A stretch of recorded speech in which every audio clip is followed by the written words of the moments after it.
आज हम एक ऐसे विचारक की दुनिया में उतर रहे हैं जिनके काम ने भाषा और दर्शन की हमारी समझ को काफी हद तक बदल दिया, जैक्स डेरिडा। हम्म। और खास तौर पर हम उनकी जानी मानी किताब ऑफ ग्रामेटोलॉजी के एक अहम हिस्से पर बात करेंगे, हाँ। जहां वो भाषा विज्ञान, खासकर फर्डिनेंड डी सॉसर के विचारों और जिसे वो लेखन कहते हैं उसके को बिल्कुल एक नए ढंग से देखते हैं। बिल्कुल, एक बहुत ही दिलचस्प नजरिया है उनका। हमारे पास इसी किताब के मतलब छठे अध्याय के कुछ हिस्से हैं। अब देखिए, आमतौर पर हम यही सोचते हैं कि बोलना पहले आता है ना? और लिखना बाद में, हाँ, सामान्य समझ तो यही है। कि लिखना बस बोली को रिकॉर्ड करने का, दर्ज करने का एक तरीका है। लेकिन क्या हो अगर ये सोची मतलब उल्टी हो? हम्म। क्या हो अगर लिखावट का कोई गहरा मतलब हो जो बोलने से भी ज्यादा बुनियादी, ज्यादा फंडामेंटल हो? अच्छा। यही वो कह सकते हैं चौंकाने वाला सवाल है जो डेरिडा उठाते हैं, और आज हम इसी को समझने की कोशिश करेंगे। हाँ, ये वाकई में सोचने पर मजबूर करता है। तो चलिए इस दिलचस्प सोच को थोड़ा और करीब से देखते हैं। शुरुआत करते हैं फर्डिनेंड डी सॉसर से। उन्हें हम आधुनिक भाषा विज्ञान का जनक मानते हैं, है ना? जी बिल्कुल। उनका मूल विचार तो यही था कि भाषा जो है वो चिन्हों यानी साइंस का एक सिस्टम है। बिल्कुल सही। सॉसर के लिए भाषा का असली आधार थी बोली जाने वाली आवाज, जिसे वो फोन कहते थे। अच्छा। उन्होंने भाषा मतलब लैंग्वेज और लेखन यानी राइटिंग को दो अलग अलग बिल्कुल इंडिपेंडेंट सिस्टम माना। अलग अलग। हाँ, उनके सिस्टम में लेखन का काम सिर्फ बोली जाने वाली भाषा को दर्शाना था, रिप्रेजेंट करना था। जैसे हम कागज पर पेड़ लिखते हैं तो वो असल में बोले गए शब्द पेड़ की जगह ले रहा है, बस इतना ही। अच्छा, तो इसका मतलब ये हुआ कि सॉसर की नज़र में लिखने की अहमियत कम थी, वो बस बोली की एक परछाई जैसा था। हाँ, काफी हद तक यही बात है। सॉसर ने लेखन को भाषा की अंदरूनी व्यवस्था, उसके इंटरनल सिस्टम का हिस्सा नहीं माना। नहीं माना। उनका मानना था कि लेखन भाषा के होने के लिए जरूरी नहीं है, हम्म। और कभी-कभी तो ये भाषा की जो शुद्धता है उसको बिगाड़ भी सकता है। बिगाड़ सकता है, अच्छा। हाँ, उन्होंने इसे भाषा के ऊपर एक तरह का पहनावा मतलब क्लोथिंग या एक अजीब सी छवि तक कह दिया, जो उसके असली रूप को छिपा लेती है। और ये बात दिलचस्प है कि वो बोली जाने वाली आवाज यानी सिग्निफायर और उसके मतलब सिग्निफाइड के बीच एक ज्यादा कुदरती रिश्ता दिखते थे। हाँ। भले वो रिश्ता मनमाना हो, आर्बिट्रेरी हो, लेकिन लिखे हुए शब्द और मतलब के बीच उन्हें ऐसा कोई नेचुरल जुड़ाव नहीं दिखता था। आपने बिल्कुल सही पकड़ा। सॉसर का तर्क था कि आवाज और विचार के बीच शायद भावनाओं के स्तर पर ही सही एक सीधा ज्यादा स्वाभाविक बंधन है। लिखित रूप तो बस एक बाहरी नकल है। इसी सोच को ध्वनि केंद्रवाद या फोनोसेंट्रिज्म कहा जाता है। फोनोसेंट्रिज्म। हाँ, यानी बोली को, आवाज को लेखन पर तरजीह देना, प्राथमिकता देना। और देखिए, ये कोई नई बात नहीं थी। अच्छा। पश्चिमी दर्शन में प्लेटो से लेकर रूसो तक कई बड़े विचारकों ने लेखन को हमेशा थोड़ा शक की निगाह से देखा है। हाँ, सुना है। उन्हें लगता था कि लेखन याददाश्त को कमजोर करता है या सच्चाई से दूर ले जाता है, या फिर जो भावनाओं की सीधी अभिव्यक्ति है उसमें बाधा डालता है। उनके लिए बोली ज्यादा जिंदा थी, ज्यादा प्रेजेंट थी, जबकि लेखन बस एक मुर्दा निशान जैसा। तो फिर यहाँ जैक्स डेरिडा की एंट्री कैसे होती है? वो सॉसर की इस पूरी सोच के बारे में क्या कहते हैं? क्या वो इसे सिरे से खारिज कर देते हैं? नहीं, खारिज नहीं करते, के महत्व को स्वीकारते हैं। हाँ। खास तौर पर वो जो चिन्हों की मनमानी प्रकृति वाली बात है, आर्बिट्रेरीनेस वाली। अच्छा। लेकिन डेरिडा सॉसर और पूरी पश्चिमी परंपरा के ध्वनि केंद्रवाद पर बहुत गहरा सवाल उठाते हैं। वो इस बात को चुनौती देते हैं कि लेखन सिर्फ बोली का प्रतिनिधि है और उसका दर्जा कम है। डेरिडा का तर्क कह सकते हैं क्रांतिकारी है। क्या तर्क है? वो कहते हैं कि लेखन, और यहाँ वो इसे एक बहुत व्यापक अर्थ में इस्तेमाल करते हैं, वो सिर्फ बोली का चित्रण नहीं बल्कि अर्थ बनने की जो पूरी प्रक्रिया है, सिग्निफिकेशन, उसके लिए ही बुनियादी है, फंडामेंटल है। एक मिनट, जब हम कहती हैं व्यापक अर्थ में लेखन, तो इसका मतलब सिर्फ अक्षर या लिपि नहीं है? बिल्कुल नहीं। डेरिडा के लिए लेखन सिर्फ कागज पर स्याही या स्क्रीन पर पिक्सल नहीं है। तो फिर क्या है? ये एक बहुत बड़ी, बहुत व्यापक अवधारणा है। इसमें हर तरह का निशान, मार्क, हर तरह का अंतर, डिफरेंस, खाली जगह, स्पेसिंग, अच्छा, हर वो संरचना, स्ट्रक्चर शामिल है जो किसी भी तरह के मतलब को मुमकिन बनाती है, चाहे वो बोली में हो, इशारों में हो या किसी भी और सांकेतिक सिस्टम में। ओ, इसी व्यापक विचार के आधार पर उन्होंने ग्रामेटोलॉजी यानी लेखन के विज्ञान का प्रस्ताव रखा। ग्रामेटोलॉजी, हाँ, ये पारंपरिक भाषा विज्ञान से आगे जाने की कोशिश है, क्योंकि भाषा विज्ञान अब तक मुख्य रूप से आवाज पर ही केंद्रित रहा है। तो जो लेखन सॉशर के लिए भाषा के सिस्टम से बाहर था, डेरिडा उसे अंदर कैसे लाते हैं और सॉशर ने उसे बाहर क्यों रखा था आपकी नजर में? देखिए, डेरिडा समझते हैं कि सॉशर के लिए ऐसा करना शायद जरूरी था। जरूरी क्यों? अपने समय में भाषा विज्ञान को एक व्यवस्थित विज्ञान बनाने के लिए उन्हें भाषा की अंदरूनी मशीनरी को डिफाइन करना था। इसके लिए उन्हें बाहरी प्रभावों जैसे कि ऐतिहासिक बदलाव या फिर लेखन, इनको सिस्टम से अलग करना पड़ा। ये एक तरह की कह सकते हैं स्ट्रेटेजिक जरूरत थी। अच्छा, स्ट्रैटेजिक जरूरत। लेकिन डेरिडा कहते हैं कि यही सॉशर के सिद्धांत की सीमा भी है। उसकी लिमिटेशन है, कैसे? क्योंकि जिसे सॉशर बाहरी, बनावटी और यहाँ तक कि भाषा के लिए खतरा मानते हैं, डेरिडा के अनुसार वही चीज भाषा के काम करने के तरीके के लिए अंदरूनी और अनिवार्य है। अनिवार्य? हाँ, एसेंशियल है। उनके मुताबिक लेखन अपने इस व्यापक अर्थ में उसके बिना भाषा की संरचना, उसका ढांचा ही संभव नहीं है। लिए तो वाकई ये सोचने का नजरिया बिल्कुल बदल देता है कि जिसे हम बाहरी मानते आए वही शायद नींव का पत्थर हो। हाँ, बिल्कुल।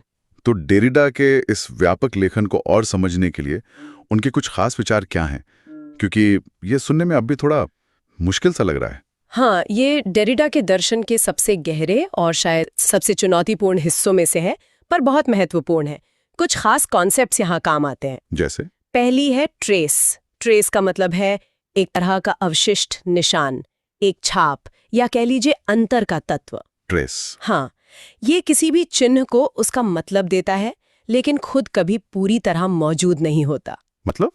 इसे ऐसे सोचिए, गर्म शब्द का मतलब समझने के लिए आपके दिमाग में कहीं ना कहीं ठंडा शब्द का निशान या उसकी गैर मौजूदगी होनी चाहिए। अच्छा, हाँ। ये जो अन्य की गैर मौजूदगी हर शब्द में मौजूद है, वही ट्रेस है। ये दिखाता है कि कोई भी शब्द या चिन्ह अपने आप में पूरा नहीं है, उसका मतलब हमेशा दूसरे शब्दों के संदर्भ में ही बनता है। उन दूसरे शब्दों के निशान उसमें रह जाते हैं। ये शुद्ध उपस्थिति, प्योर प्रेजेंस को असंभव बना देता है। अच्छा, यानी हर शब्द में दूसरे शब्दों की एक अनुपस्थित उपस्थिति होती है। ये वाकई दार्शनिक है। क्या इसे किसी और तरह से समझा जा सकता है? हाँ, ये अमूर्त है, पर भाषा की असलियत शायद यही है।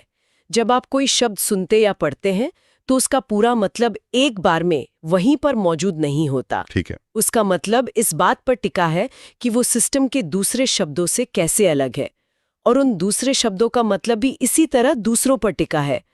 ये अंतरों का एक कभी न खत्म होने वाला जाल है। यहीं से जुड़ा है डेरिडा का दूसरा बड़ा विचार, आर्की राइटिंग या मूल लेखन। आर्की राइटिंग हमारे सामान्य लेखन यानी लिपि और हमारी बोली दोनों को संभव बनाता है। दोनों को? हाँ, ये कागज पर लिखने जैसा नहीं, बल्कि ये अंतर पैदा करने यानी डिफरेंस क्रिएट करने, निशान बनाने, मार्किंग करने और दोहराए जाने यानी इटरेशन या रेपिटेबिलिटी की वो बुनियादी संभावना है। इसके बिना कोई भाषा, कोई चिन्ह व्यवस्था बनी नहीं सकती। ये भाषा के अस्तित्व की शर्त है, condition of possibility. Archie writing यानी भाषा से भी पहले का लेखन जो भाषा को संभव बनाता है। वाह, कह सकते हैं। और एक शब्द जो डेरिडा के साथ हमेशा जुड़ता है, डिफरेंस। डिफरेंस, इसका क्या मतलब है? क्या ये अंग्रेजी के डिफरेंस यानी अंतर जैसा ही है? लगभग, पर उससे थोड़ा ज्यादा। डिफरेंस डेरिडा का अपना गढ़ा हुआ शब्द है। हाँ, स्पेलिंग अलग है। हाँ, उन्होंने इसे जानबूझकर डिफरेंस की स्पेलिंग से अलग लिखा, ए के साथ। ये फ्रांसीसी क्रिया डिफेरिए के दो मतलबों को एक साथ पकड़ता है। दो मतलब कौन से? पहला अनपेल करना, जैसे एक चीज दूसरी से अलग होती है, और दूसरा स्थगित करना या टालना, जैसे किसी काम को बाद के लिए टाल देना। अच्छा, डिफर और डिफर। बिल्कुल। डेरिडा का कहना है कि मतलब हमेशा चिन्हों के बीच अंतरों के एक लगातार चलने वाले खेल से पैदा होता है। ये डिफर वाला हिस्सा है। और साथ ही मतलब कभी भी पूरी तरह से एक जगह पर स्थिर या उपस्थित यानी प्रेजेंट नहीं होता, वो हमेशा आगे टलता रहता है। ये डिफर वाला हिस्सा है, अगले चिन्हों के संदर्भ में परिभाषित होता जाता है एक अनथीन श्रृंखला में। तो मतलब बनता भी है और आगे भी बढ़ता रहता है। हाँ, तो डिफरेंस वो प्रक्रिया है जिसके तहत मतलब बनता भी है और लगातार फिसलता भी रहता है। ये दिखाता है कि कोई अंतिम पूर्ण अर्थ या शुद्ध उपस्थिति यानी प्योर प्रेजेंस कभी हासिल नहीं हो सकती। अच्छा। ये ट्रेस और आर्की राइटिंग से सीधे जुड़ा है। आर्की राइटिंग वो संरचना है जो डिफरेंस को संभव बनाती है और ट्रेस उसका नतीजा है, कह सकते हैं। बाप रे, अंतर करना और टालना दोनों एक साथ। तो इन सब जटिल विचारों का निचोड़ क्या है? देरिडा की ये बातें भाषा और मतलब के बारे में हमारी रोजमर्रा की समझ को कैसे बदलती हैं? देखिए, सबसे बड़ी बात तो ये है कि डेरिडा का विश्लेषण बोली जाने वाली भाषा की उस कथित प्राकृतिक श्रेष्ठता और तात्कालिकता इमीडिएसी को चुनौती देता है, जिस पर पश्चिमी सोच सदियों से टिकी रही है। ये जो माना जाता रहा कि बोली सीधे आत्मा या विचार से जुड़ी है और लेखन बस एक बाहरी नकल है, डेरिडा दिखाते हैं कि ये खुद एक दार्शनिक पूर्वाग्रह है, फोनोसेंट्रिज्म है। हाँ, ये बात तो साफ हुई। उनका काम ये उजागर करता है कि लेखन अपने व्यापक आकी राइटिंग वाले अर्थ में, यानी अंतर, दोहराव और संरचना का ये खेल सिर्फ भाषा के लिए नहीं, बल्कि हमारे विचार, हमारी चेतना के गठन के लिए भी कितना मौलिक है। चेतना के लिए भी? हाँ, उनके अनुसार बोली भी इसी आकी राइटिंग के सिद्धांतों पर काम करती है, वो इससे बच नहीं सकती। और इसका पारंपरिक भाषा विज्ञान पर क्या असर पड़ता है? क्या ये सॉसर के पूरे काम को मतलब बेकार साबित कर देता है? नहीं, बेकार नहीं करता। डेरिडा सॉसर के काम की अहमियत समझते हैं, लेकिन वो उसकी सीमाएं दिखाते हैं और उसे एक बड़े दार्शनिक संदर्भ में रखते हैं। अच्छा। डेरिडा का काम भाषा विज्ञान के पारंपरिक दायरों पर सवाल खड़े करता है, खास तौर पर उन मॉडल्स पर जो सिर्फ आवाज को आधार बनाते हैं। ये पूछता है कि क्या सिर्फ ध्वनि आधारित मॉडल भाषा की पूरी जटिलता, उसके लिखित और संरचनात्मक पहलुओं को पकड़ सकता है? क्या हमें लेखन के इन गहरे प्रभावों को शामिल करने की जरूरत नहीं है? तो ये सोचने पर मजबूर करता है। बिल्कुल। डेरिडा हमें भाषा, यथार्थ, ज्ञान और हमारी अपनी पहचान, सब्जेक्टिविटी के बीच के पेचीदा रिश्तों पर दोबारा सोचने को मजबूर करते हैं। वो दिखाते हैं कि मतलब हमेशा किसी न किसी माध्यम, मीडिएशन, अंतर, डिफरेंस और संरचना, स्ट्रक्चर के जरिए ही बनता है। वो कभी भी शुद्ध, सीधा या तात्कालिक प्योर प्रेजेंस नहीं होता। सॉसर ने जिसे लेखन को बाहर रखा था, डेरिडा कहते हैं कि वो वास्तव में भाषा के दिल में है। ये सचमुच सोचने वाली बात है। हम रोज जो भाषा बोलते लिखते हैं, वो सतह पर जितनी सरल लगती है, उसके नीचे प्रक्रियाओं का कितना जटिल जाल बिछा है। हाँ, बिल्कुल। ये सिर्फ शब्दों का ढेर नहीं, बल्कि अंतरों, निशानों और लगातार टलते हुए मतलबों का एक खेल है जो हमारे लिए दुनिया को गढ़ता है। सही कहा। तो आज हमने जैक्स डेरिडा के कुछ बहुत गहरे और यकीनन चुनौतीपूर्ण विचारों की एक झलक देखें। खासतौर पे ऑफ ग्रामेटोलॉजी के हवाले से ये समझने की कोशिश की कि वो भाषा और लेखन के रिश्ते को कैसे बिल्कुल पलट देते हैं। हाँ, और यहाँ से ले जाने वाली सबसे जरूरी बात शायद यही है कि डेरिडा हमें भाषा के बारे में अपनी सहज आम धारणाओं पर सवाल उठाने की चुनौती देते हैं। खास तौर पर बोली को जो खास दर्जा हम देते आए हैं, फोनोसेंट्रिज्म, उसे वो प्रश्नांकित करते हैं। सही। उनका सुझाव है कि हम लेखन को सिर्फ बोली की नकल या सहायक न समझें, बल्कि उसे अर्थ बनने की एक बुनियादी सर्वव्यापी प्रक्रिया यानी आर्की राइटिंग के रूप में देखें। एक ऐसी प्रक्रिया जो बोली और लिपि दोनों से पहले आती है और उन्हें संभव बनाती है। और जैसा कि इन स्रोतों से जाहिर है, डेरिडा का ये विश्लेषण सिर्फ भाषा विज्ञान तक ही सीमित नहीं रहता। नहीं, बिल्कुल नहीं। इसके तार दर्शन, साहित्य सिद्धांत, मनोविज्ञान और ज्ञान की संरचना की हमारी समझ से भी गहरे जुड़े हैं। ये उस उपस्थिति के तत्वमीमांसा, मेटाफिजिक्स ऑफ प्रेजेंस की आलोचना है जो सदियों से पश्चिमी विचार पर हावी रही है। हाँ, ये बहुत बड़ा फलसफाना नुक्ता है। जाते जाते श्रोताओं के लिए एक सवाल छोड़ जाते हैं। अगर लेखन या आर्की राइटिंग, जैसा डेरिडा कहते हैं, अंतर और ट्रेस का खेल है और ये बोलने से भी ज्यादा मौलिक स्तर पर काम करता है, तो क्या ये मुमकिन है कि हमारे विचार खुद ही एक तरह का अंदरूनी लेखन है? अच्छा। यानी चिन्हों और अंतरों की एक व्यवस्था जो हमारे मन में किसी भी बाहरी अभिव्यक्ति बोलने या लिखने से पहले ही काम कर रही होती है।